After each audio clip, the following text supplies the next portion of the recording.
वर्षों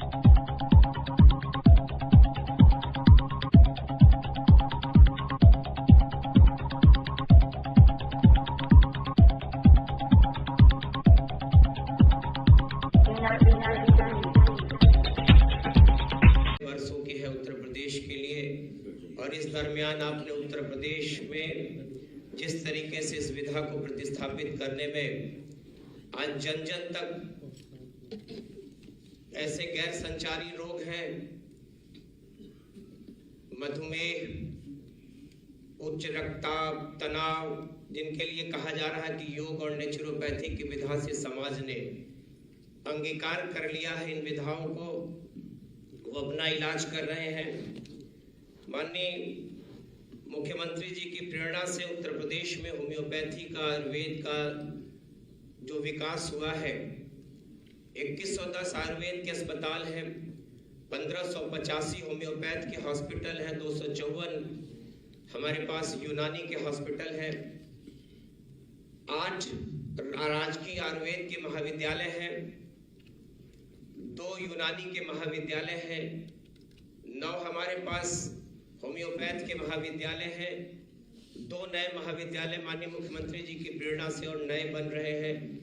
एक आयुर्वेद का महाविद्यालय अयोध्या में बन रहा है, तो वहीं होम्योपैथ का एक नया महाविद्यालय राजकीय काशी में बन रहा है। कुल 21 राजकीय महाविद्यालय, 105 प्राइवेट और राजकीय महाविद्यालय को मिलाकर उत्तर प्रदेश में राजकीय कॉलेजों की संख्या है। आयुष का, चूंकि हमारे जो कॉलेज है वो एफिलिएटेड हुआ करते थे स्टेट यूनिवर्सिटीज के, लेकिन माननीय मुख्यमंत्री जी की प्रेरणा से महायोगी गुरु गोरक्षनाथ आयुष का विश्वविद्यालय लखनऊ में, गोरखपुर में बन रहा, उस महाविद्यालय से पूरे कॉलेजों का एफिलिएशन हो गया और उनकी परीक्षाएं शुरू हो गई हैं। तो एक बहुत बड़ी उपलब्धि है माननीय मुख्यमंत्री जी।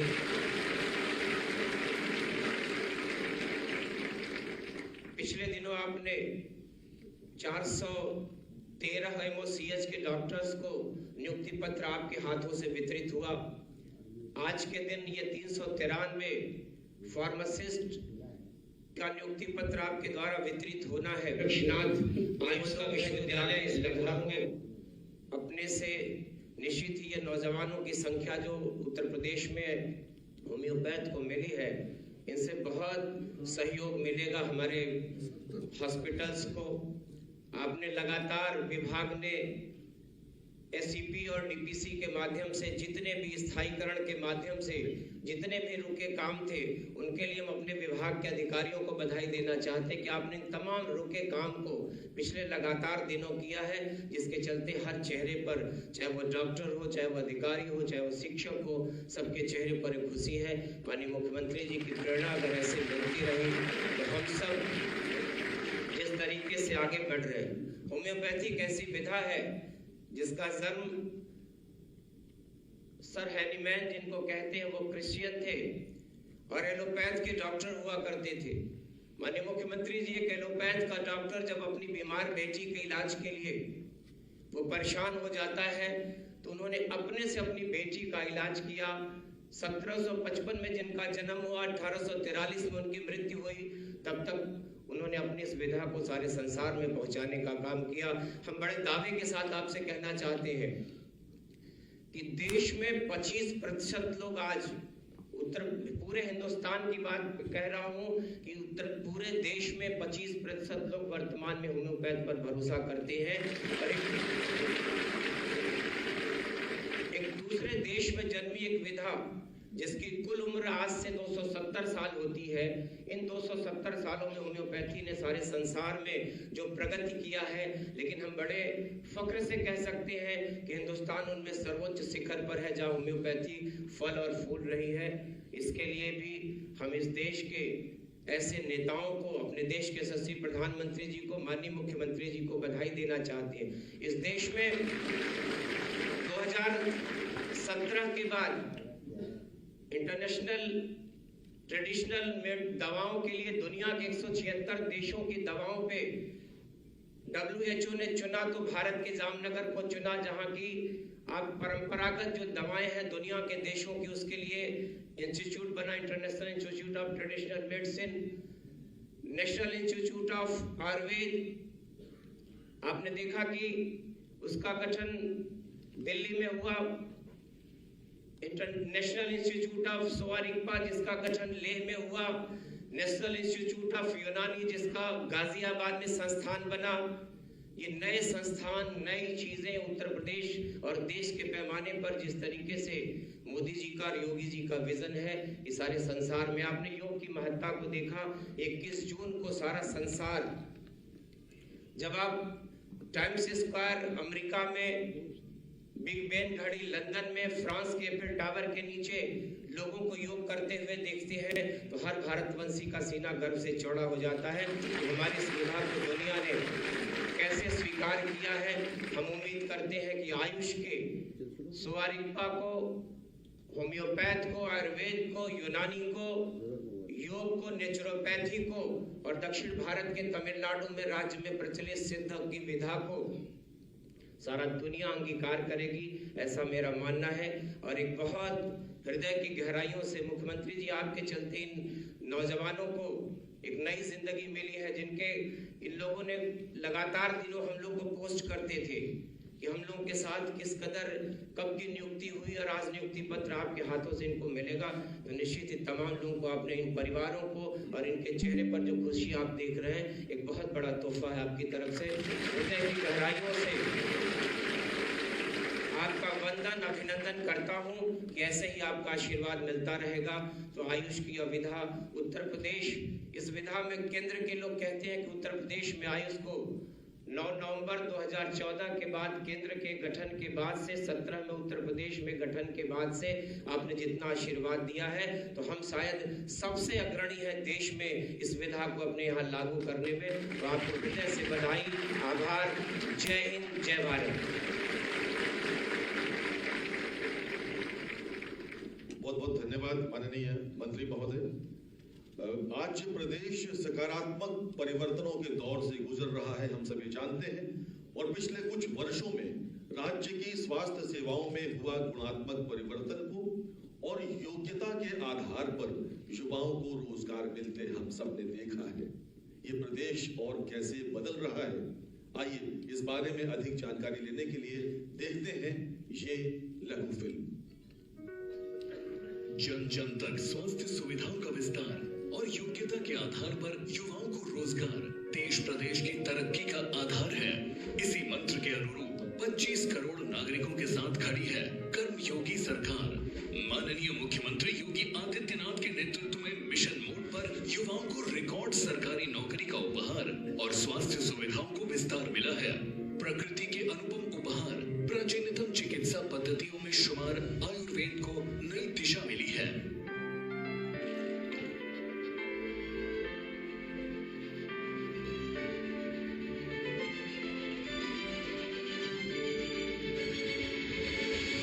शरीर को स्वस्थ रखना ही नहीं बल्कि मन और प्रकृति के साथ संतुलन साधने की कला सिखाने वाले विज्ञान आयुर्वेद के नए स्वरूप और नई पहचान के प्रेरणा स्रोत हैं यशस्वी प्रधानमंत्री नरेंद्र मोदी जी। आयुर्वेद एक ऐसा विज्ञान है जिसका दर्शन, जिसका मोटो है सर्वे भवन्तु सुखिनः, सर्वे सन्तु निरामया, यानी सबका सुख, सबका स्वास्थ्य। पारंपरिक विधाओं को हमेशा प्रोत्साहन देने वाले माननीय मुख्यमंत्री जी के नेतृत्व में आयुर्वेद, यूनानी, होम्योपैथ, योग एवं प्राकृतिक चिकित्सा को नए आयाम देने के लिए आयुष विभाग बनाया गया है। गोरखपुर में महायोगी गुरु गोरखनाथ आयुष विश्वविद्यालय की स्थापना, लखनऊ एवं पीलीभीत में औषधि निर्माणशाला, Ayush health and wellness centre के साथ ही योग वेलनेस सेंटर ने प्राचीन चिकित्सा पद्धति को नया स्वरूप दिया है। आयुर्वेदिक पद्धति से योग और प्राकृतिक चिकित्सा पद्धति से उपचार के नए माध्यम ढूंढ पाएंगे। माननीय मुख्यमंत्री जी की प्रेरणा और मार्गदर्शन से आयुष विभाग का नेतृत्व एक विजन के साथ उत्तर प्रदेश को एलोपैथी की वैकल्पिक और भरोसेमंद प्राचीन पैथी के साथ ही कम लागत वाला इलाज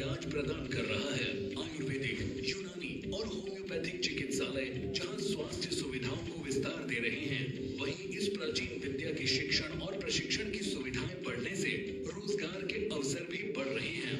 माननीय मुख्यमंत्री जी के कर कमलों से आज निष्पक्ष एवं पारदर्शी भर्ती प्रक्रिया के अंतर्गत उत्तर प्रदेश अधीनस्थ सेवा चयन आयोग द्वारा चयनित 393 होम्योपैथिक फार्मासिस्ट को नियुक्ति पत्र वितरित किया जा रहा है।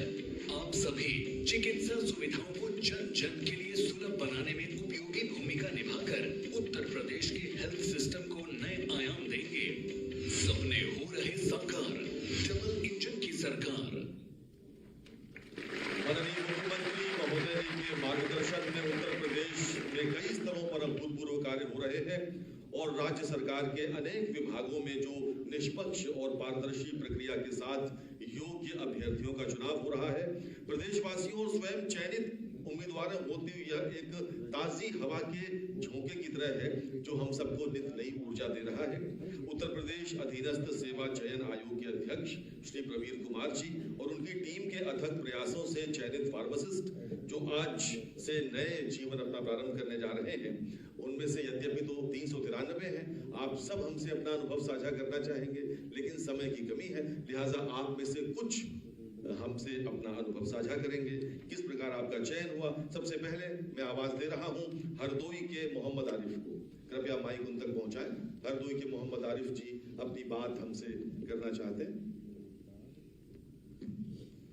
माननीय मुख्यमंत्री जी व मंत्री जी तथा सभागार में उपस्थित सभी पदाधिकारियों को मैं सादर प्रणाम करता हूं। मैं मोहम्मद आरिफ पुत्र जमील अहमद बेनीगंज जनपद हरदोई का निवासी हूँ। मेरा चयन होम्योपैथिक फार्मासिस्ट पद पे हुआ है।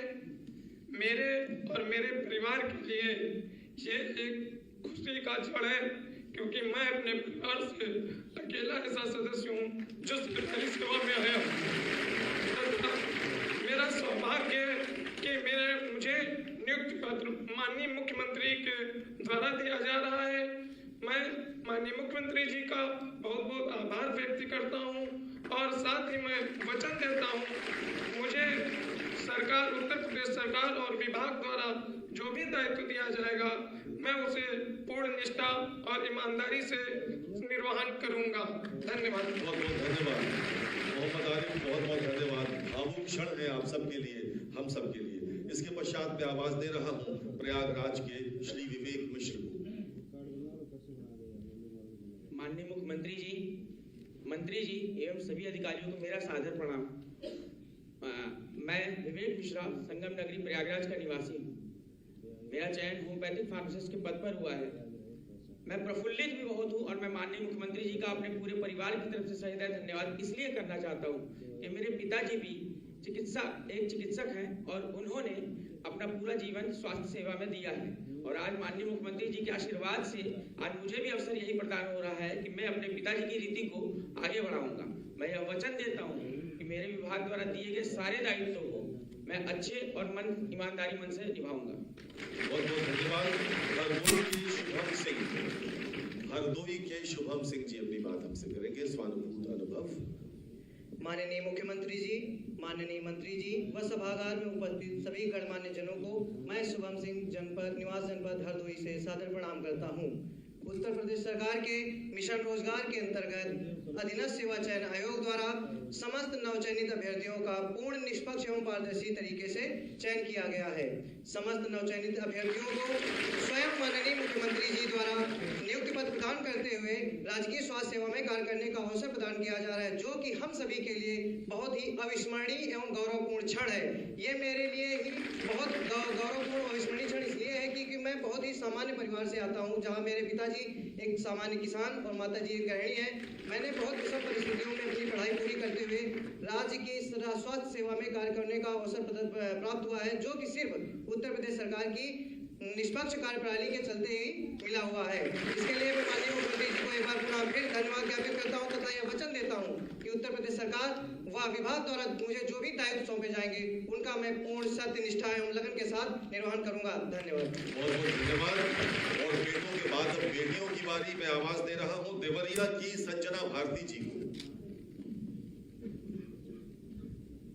परम आदरणीय माननीय मुख्यमंत्री जी, माननीय मंत्री जी एवं अधिकारीगण तथा सभागार में उपस्थित सभी नवचयनित फार्मासिस्ट साथियों को मेरा सादर प्रणाम।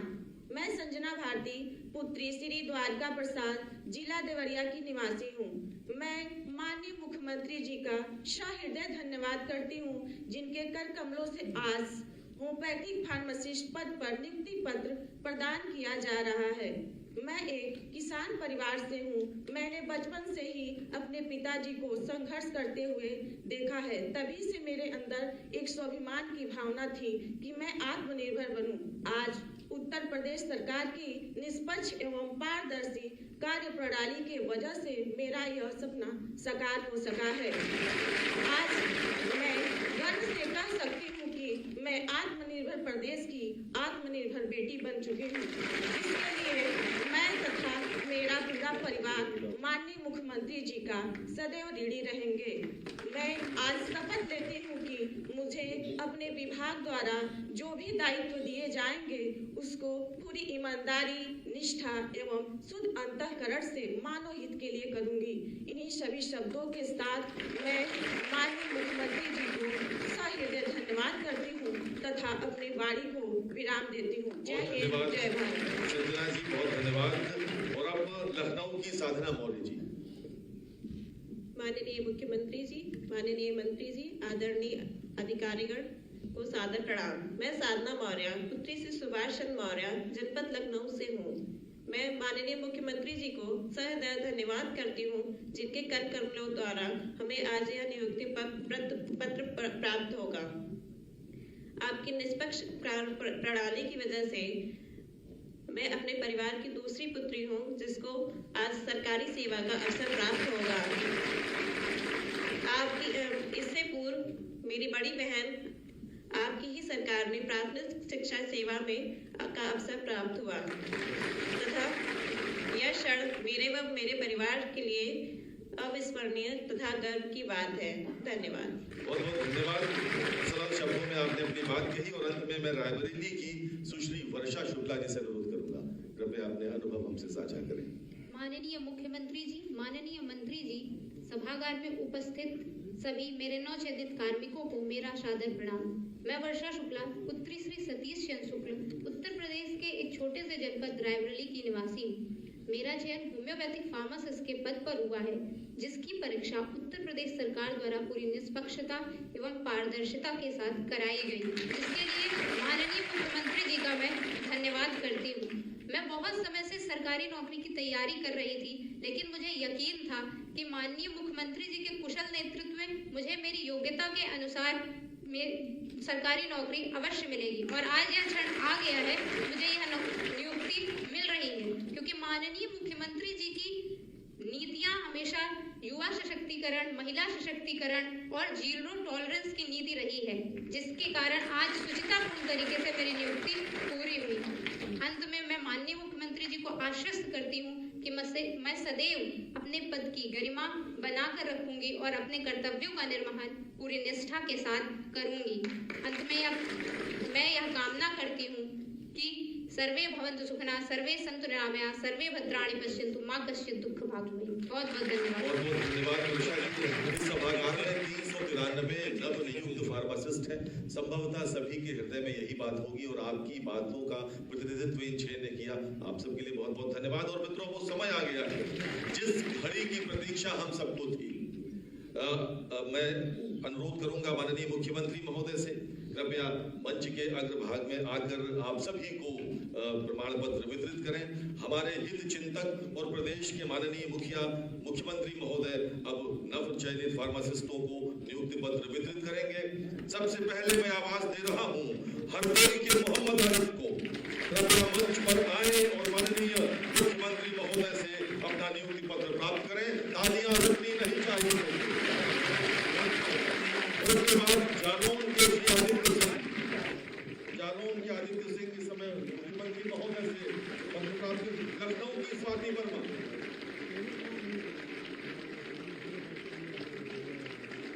देवरिया के रणजीत प्रसाद, तालियां रुकनी नहीं चाहिए, हमें देखना है लखनऊ की नताशा गौतम,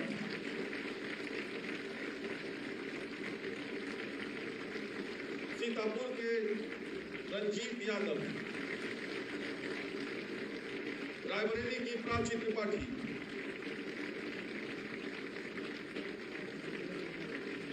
लखनऊ के अश्वनी यादव,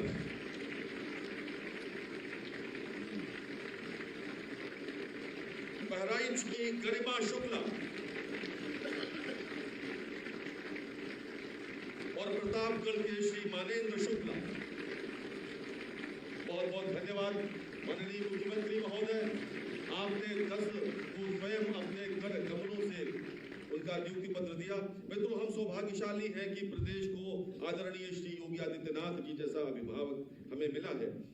उत्तराखंड की यात्रा के तत्काल पश्चात वो परसों सिंधी समाज को शाम को संबोधित कर रहे होते हैं। उसके अगले दिन यानी बीते कल वो उन्नाव में 804 करोड़ रुपए की विकास परक योजनाओं का लोकार्पण और शिलान्यास कर रहे होते हैं और उसके ठीक अगले दिन यानी आज आप सबको नियुक्ति पत्र बांट रहे होते हैं। तालियों के साथ स्वागत करिए।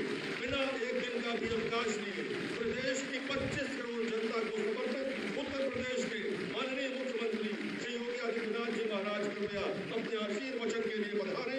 माननीय मुख्यमंत्री महोदय श्री योगी आदित्यनाथ जी।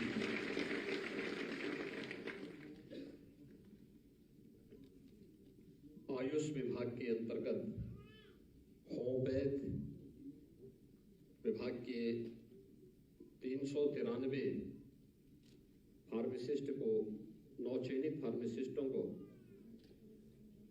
नियुक्ति पत्र वितरण के आज के इस कार्यक्रम में मंच पर उपस्थित आयुष विभाग के मंत्री श्री दयाशंकर मिश्र दयालु जी, प्रदेश के मुख्य सचिव श्री दुर्गा शंकर मिश्र जी, प्रमुख सचिव आयुष श्रीमती लीना जौहरी जी, आज के इस कार्यक्रम में उपस्थित माननीय जनप्रतिनिधिगण, अध्यक्ष अधीनस्थ सेवा चयन आयोग श्री प्रवीण कुमार जी, आयुष विभाग के सभी अधिकारीगण, नवचयनित होम्योपैथ फार्मासिस्ट, उनके अभिभावकगण और उपस्थित भाइयों बहनों, उत्तर प्रदेश अधीनस्थ सेवा चयन आयोग के एक पारदर्शी और सुचितापूर्ण तरीके से चयन की प्रक्रिया के संपन्न होने और 393 होम्योपैथ फार्मासिस्ट की सफलतम नियुक्ति होने के उपरांत आज नियुक्ति पत्र वितरण के अवसर पर मैं आप सभी नवचयनित होम्योपैथ फार्मासिस्ट को प्रदेश शासन की ओर से हृदय से बधाई देता हूं। उत्तर प्रदेश अधीनस्थ सेवा चयन आयोग को इस पूरी प्रक्रिया को पारदर्शी तरीके से संपन्न करने के लिए हृदय से धन्यवाद भी देता हूं। हम सब जानते हैं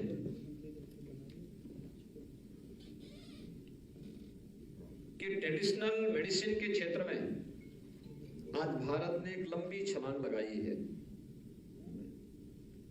विगत 9.5 वर्ष के अंदर प्रधानमंत्री मोदी जी के नेतृत्व में भारत की यात्रा शानदार तरीके से आगे बढ़ रही है और इस सदी की सबसे बड़ी महामारी इसका उदाहरण भी है। आप याद करिए, आयुर्वेद पहले से ही हमारे जीवन का एक हिस्सा रहा है। योग भारत की परंपरा के साथ प्राचीन काल से जुड़ा रहा है। होम्योपैथ का उपयोग गांवों में किसी न किसी रूप में लोग लेते रहे हैं। देश के कुछ क्षेत्रों में आयुष के बारे में होम्योपैथ की हो, सिद्धा की हो, यूनानी की हो, इन सभी विधाओं के बारे में लोगों के मन में एक जिज्ञासा भी रहती थी। लोग उपलब्धता के अनुसार उसका उपयोग भी करते थे। लेकिन पहली बार आयुर्वेद, योग और प्राकृतिक चिकित्सा, यूनानी, सिद्धा और होम्योपैथ, इन सब को मिलाकर के देश के अंदर एक आयुष मंत्रालय का गठन होता है। और आयुष मंत्रालय के बाद ट्रेडिशनल मेडिसिन को एक नई पहचान देने की जो पहल 2014 में प्रधानमंत्री मोदी जी ने प्रारंभ की थी, आज उसके बहुत अच्छे परिणाम हम सबके सामने देखने को मिल रहे हैं। पहला परिणाम था कि भारत की परंपरागत योग की इस विधा को वैश्विक मान्यता मिलती है और 21 जून की तिथि को दुनिया के लगभग 190 से अधिक देश योग की परंपरा के साथ जुड़ते हैं। योग के साथ जुड़ने का मतलब भारत की ऋषि परंपरा के प्रति कृतज्ञता ज्ञापित करना। एक विशिष्ट तिथि अपने उन पूर्वजों के प्रति कृतज्ञता ज्ञापित करने के लिए भारत और यूएनओ के साथ मिलकर के दुनिया का हर वह व्यक्ति जो उत्तम आरोग्यता की प्राप्ति का पक्षधर है, वह विश्व योग दिवस के साथ जुड़ता है। ये भारत की देन आज वैश्विक मान्यता इस रूप में प्राप्त कर रहा है। कोविड कालखंड में आपने देखा होगा कि हर एक जगह आयुष काढ़ा उपयोग होने लग गया। हर व्यक्ति उसको स्वीकार करने लग गया। देश हो या दुनिया हो, कहीं भी हर परिवार का हिस्सा बन गया। विपत्ति के समय यह हम सब के सामने एक सहारा बना था और घर के अंदर ही औषधि प्राप्त होती है। लेकिन समग्रता के साथ इन सबको जोड़ करके कार्य किया जा सके, 2014 के बाद जिस तेजी के साथ इस फील्ड में काम होना प्रारंभ किया है, आज उसी का परिणाम है कि देश की सबसे बड़ी आबादी का राज्य उत्तर प्रदेश इस दिशा में मजबूती के साथ आगे बढ़ रहा है। उत्तर प्रदेश में पहली बार आयुष के अलग अलग विधाओं के लिए इसमें डिग्री और डिप्लोमा के कोर्सेज हम भी अपने तरीके से प्रारंभ कर सकें, इसके लिए आयुष विश्वविद्यालय की स्थापना भी उत्तर प्रदेश के अंदर होती है। एक बड़ी उपलब्धि है, एक लंबी छलांग है।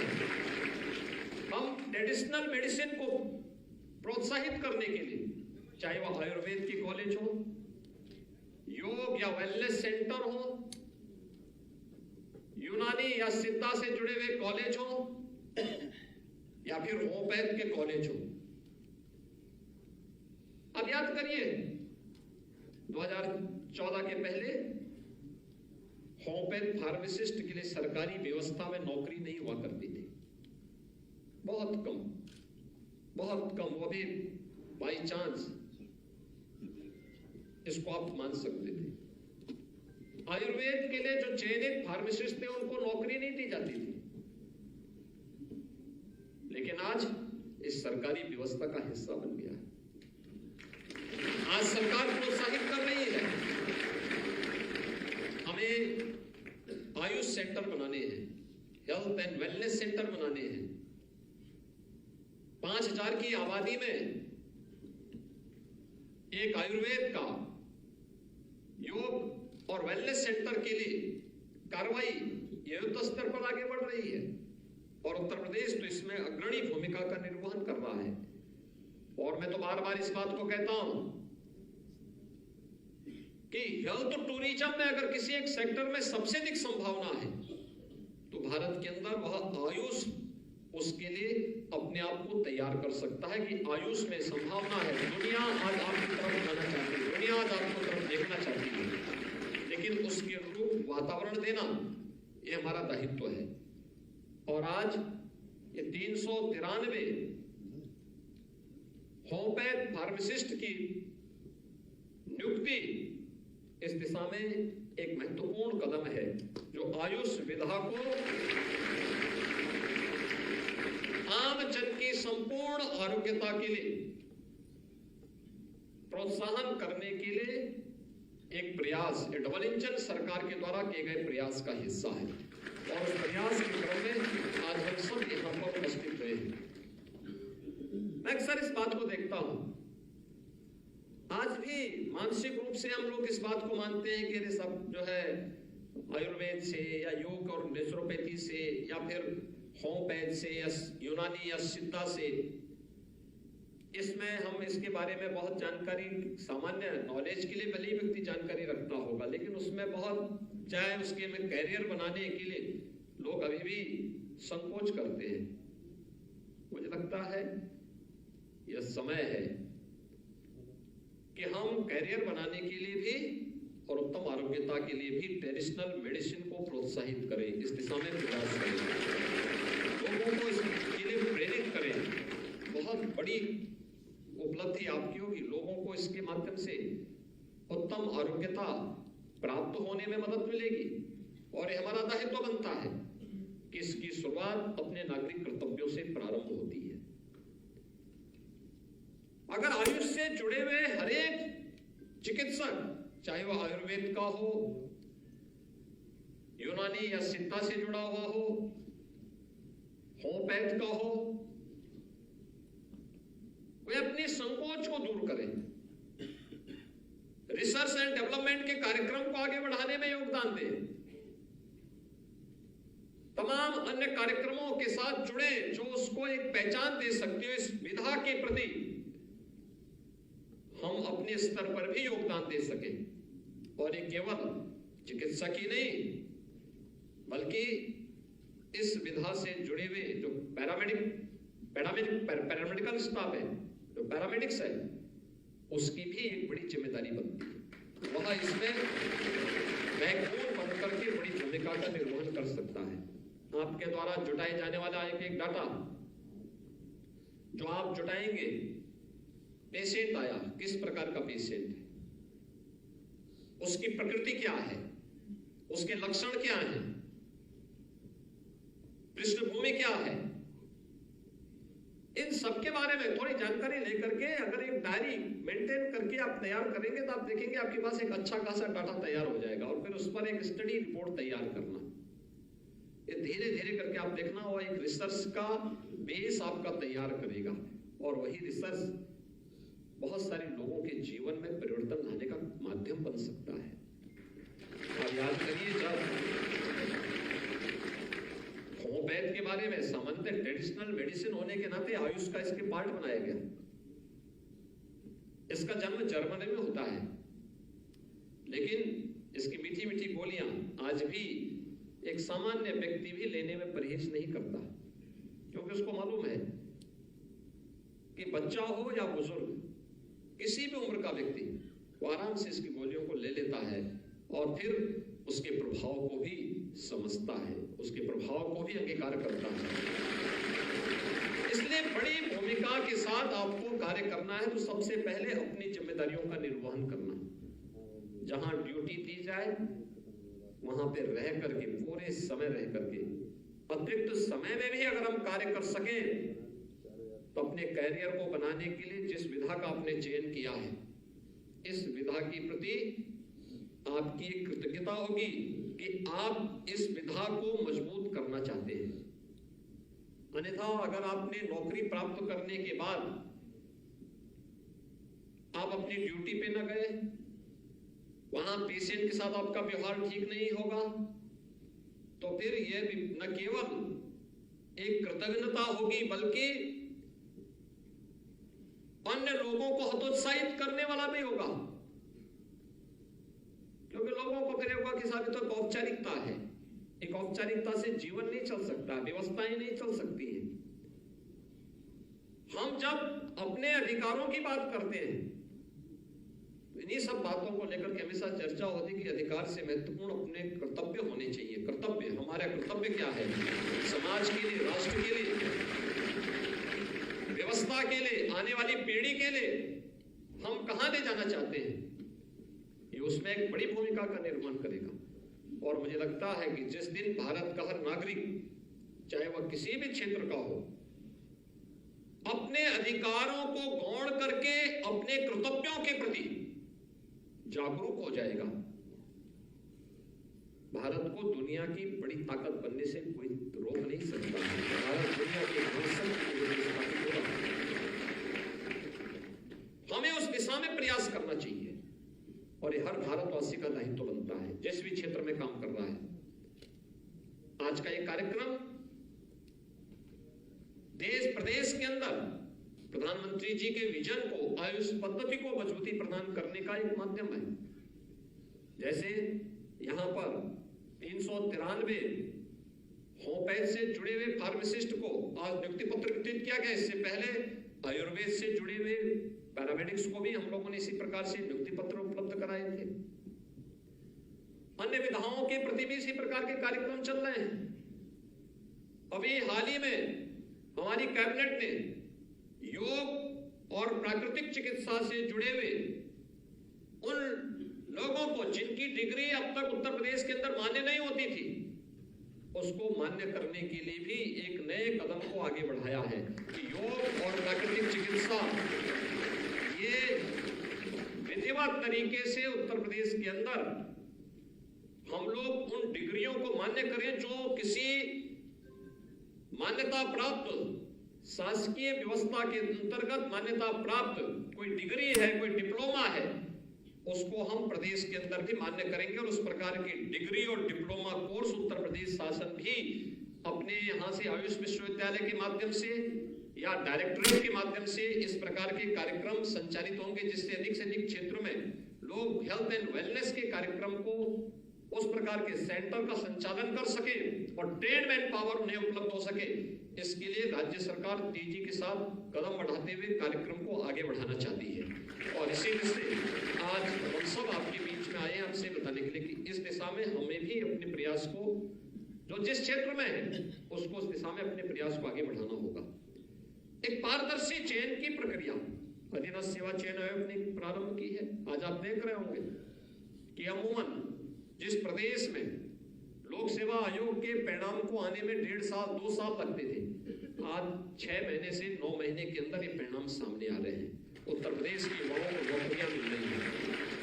अधीनस्थ सेवा चयन आयोग लगातार इस दिशा में कार्य कर रही है। शिक्षकों के चयन की पूरी प्रक्रिया को भी उसी पारदर्शिता के साथ आगे बढ़ाने का कार्य हुआ है और इसी का परिणाम है कि विगत 6 वर्ष के अंदर लगभग 6 लाख यूपी के नौजवानों को हम लोगों ने प्रदेश के अंदर नौकरी, सरकारी नौकरी देने में सफलता प्राप्त की। यानी 6 लाख सरकारी नियुक्ति इससे पहले कभी नहीं मिली और पूरी पारदर्शी तरीके से उत्तर प्रदेश लोक सेवा आयोग हो, अधीनस्थ सेवा चयन आयोग हो, उच्चतर शिक्षा चयन आयोग हो, माध्यमिक शिक्षा चयन आयोग हो, उत्तर प्रदेश पुलिस भर्ती बोर्ड हो, माध्यमिक चाहे वह बेसिक शिक्षा परिषद के शिक्षकों के चयन की प्रक्रिया हो, ये सभी प्रक्रियाओं को पूरी पारदर्शी तरीके से आगे बढ़ाने का कार्य विगत 6 वर्ष के अंदर संपन्न हुआ, जिसमें उत्तर प्रदेश के 6 लाख से अधिक नौजवानों को अकेले प्रदेश सरकार की विभिन्न सेवाओं में नौकरी करने का अवसर भी प्राप्त हो रहा है। 6 लाख नौजवान आखिर कहीं ना कहीं वंचित थे सरकारी नौकरी से। आज 6 लाख नौजवान अगर मिल करके व्यवस्था का एक पार्ट बन करके पूरी ताकत के साथ, पूरी ऊर्जा के साथ, व्यवस्था के साथ जुड़ करके अपना योगदान देना प्रारंभ कर देंगे तो उत्तर प्रदेश से कौन ताकत है जो उत्तर प्रदेश को फिर भी मालूम रखेगी। उत्तर प्रदेश को समर्थ और समृद्ध राज्य के रूप में अग्रसर होना ही है। उस दिशा में हमारे स्तर पर क्या प्रयास हो रहा है, हर व्यक्ति को इसके बारे में मूल्यांकन और आत्मावलोकन करने की आवश्यकता है और इसीलिए इस पारदर्शी प्रक्रिया के साथ कोई हस्तक्षेप नहीं और अगर कोई गलत करेगा तो उसकी जवाबदेही भी तय होगी। एक प्रक्रिया में कहीं भी कोई हस्तक्षेप शासन का नहीं, कोई भी भर्ती की प्रक्रिया हो पारदर्शी तरीके से हो और जो उस भर्ती की प्रक्रिया को पूरा करेगा उसकी भी जवाबदेही उस स्तर पर, हर स्तर पर तय सुनिश्चित है और उसी प्रक्रिया के साथ हम सब जुड़ करके इस कार्यक्रम को आगे बढ़ा रहे हैं। आज उत्तर प्रदेश देश के अंदर नए नए रोजगार सृजन का एक नया गंतव्य बना है। आपने देखा होगा फरवरी 2023 में उत्तर प्रदेश ने अपना ग्लोबल इन्वेस्टर समिट किया। उस समय हमारे पास 35 लाख करोड़ रुपए के प्रस्ताव आए थे, आज वो बढ़ करके लगभग 38 लाख करोड़ रुपए के प्रस्ताव आए हैं। नए क्षेत्र कैसे खुल रहे हैं? कल मैं भदोही में था। भदोही में एक इंटरनेशनल कारपेट एक्सपो का आयोजन किया गया है। आप सोचिए, देश के अंदर 17,000 करोड़ रुपए के कारपेट एक्सपोर्ट होते हैं, उनमें 10,000 करोड़ का 17 में से 10,000 करोड़ का केवल उत्तर प्रदेश से भदोही, मिर्जापुर और वाराणसी से हो रहे हैं। कोई सोचता था हैंडमेड कारपेट उत्तर प्रदेश का कारीगर शिल्पी अपने स्तर पर बनाने का प्रयास कर रहा है, कितनी मजबूती के साथ काम कर रहा है। यह वही उत्तर प्रदेश है जहां पहले दंगों से फुर्सत नहीं थी, अराजकता से फुर्सत नहीं थी, गुंडागिर्दी से फुर्सत नहीं थी। विकास की बात आती थी वो कहीं किसी उसमें अटक जाती थी। आज वही उत्तर प्रदेश है जो तेजी के साथ विकास की प्रक्रिया का हिस्सा बनकर के मजबूती के साथ आज न केवल अपने यहां इंफ्रास्ट्रक्चर डेवलपमेंट के लिए बल्कि नौजवानों के नए नए रोजगार और नौकरी की संभावनाओं को भी आगे बढ़ा रहा है और देश के अंदर निवेश के एक बेहतरीन गंतव्य के रूप में अपने आप को स्थापित कर रहा है। आप सोचिए, ये 38 लाख करोड़ रुपए के निवेश के प्रस्ताव जिस दिन जमीनी धरातल पर उतरेंगे, 1 करोड़ से अधिक नौजवानों को सीधे सीधे नौकरी प्राप्त होगी यूपी के अंदर। 1 करोड़ नौजवानों को करने की इच्छा शक्ति होनी चाहिए। इसके लिए सरकार को बड़े कदम उठाने पड़े थे, कानून व्यवस्था की स्थिति को बेहतर करना पड़ा था, प्रदेश के अंदर व्यापक रिफॉर्म करने पड़े थे, पॉलिसीज बनानी पड़ी थी, हर स्तर पर बड़े कदम उठाने के साथ ही हर स्तर पर रिफॉर्म करने के लिए जब सरकार खड़ी हुई, आज उसके परिणाम हम सबके सामने हैं। और मुझे लगता है कि वह केवल सरकार नहीं करती है, जब समाज का आशीर्वाद जुड़ता है इस पूरे अभियान के साथ तो सफलता प्राप्त होने में फिर देर नहीं लगती है। आज का यह कार्यक्रम उसी सफलता का हिस्सा है, जिसमें आप जैसे नवचयनित अभ्यर्थी आज होमियोपैथ फार्मासिस्ट के रूप में अपनी अपनी सेवाएं प्रदेश भर के अलग अलग होमियोपैथ हॉस्पिटल्स में उपलब्ध करवाएंगे। आपका व्यवहार, याद रखना, आपका व्यवहार मरीज की आधी से अधिक समस्या का समाधान कर सकता है। अगर आपका व्यवहार अच्छा है, आपका व्यवहार सद्भावनापूर्ण और सहानुभूतिपूर्ण है, तो मरीज आधी बीमारी तो उससे ही दूर कर लेता है। याद करना, बीमारी केवल शारीरिक नहीं होती है, मानसिक भी होती है। तो मानसिक बीमारी का उपचार आपका व्यवहार है। आपका अच्छा व्यवहार होगा, मरीज की आधी बीमारी दूर। बाकी जैसे वो दवा लेना शुरू करेगा, बाकी तो जब उसको विश्वास हो गया कि डॉक्टर मजबूती के साथ, पूरे आत्मविश्वास के साथ मुझे दवा दे रहा है, तो वह दवा उस पर प्रभाव भी दिखाएगी, और दवा उस पर प्रभाव दिखाएगी तो उसकी दुआ भी आपको लगेगी। इसलिए हम इस बात को जरूर ध्यान में रखें कि हमारा व्यवहार मरीज के साथ, मरीज के परिजन के साथ बहुत ही सद्भावपूर्ण और सद्भावनापूर्ण होना चाहिए, सहानुभूतिपूर्ण होना चाहिए। एक बीमार व्यक्ति झल्लाहट में आ सकता है, आता है, उसकी अपनी समस्याएं हैं, शारीरिक व्याधि भी है तो मानसिक तनाव भी है, पारिवारिक झंझटें भी होंगे और भी तमाम विवाद होंगे। उस बीच वो आपके पास आता है अपनी व्याधि को समाधान करने के लिए, और अगर आपका व्यवहार उसके साथ अच्छा नहीं हुआ, खराब रहा, आपने उसके साथ कोई दुर्व्यवहार कर दिया, उसके साथ कोई गलत तरीके से व्यवहार कर दिया, तो कभी आपको माफ नहीं करता है। कोई उसकी दुआ आप पे नहीं बल्कि बद दुआ देगा, इसलिए बद दुआ से बचिए। हमेशा अच्छी दुआ देने का प्रयास करिए और वो आपका व्यवहार उस प्रकार का एक माध्यम बन सकता है। मुझे पूरा विश्वास है कि आप सभी 393 जो होम्योपैथ के नवचयनित फार्मासिस्ट हैं, यह होम्योपैथ चिकित्सालयों के माध्यम से होम्योपैथ की सुविधा को मजबूती के साथ आगे बढ़ाने में अपना योगदान देंगे। आप सबके चयन के लिए मैं एक बार फिर से आपको, आपके परिवार के सभी अभिभावकों को हृदय से बधाई देता हूँ। आप सबके शुभकामनाएं देता हूँ और विश्वास व्यक्त करता हूँ कि आपका चयन उत्तर प्रदेश के लिए, यानी आपका चयन उत्तर प्रदेश के लिए सुखदायी होगा। आप सबके प्रति मेरी शुभकामनाएं। धन्यवाद। जय हिंद। बहुत बहुत धन्यवाद माननीय मुख्यमंत्री महोदय। और ये अद्भुत संयोग है कि आज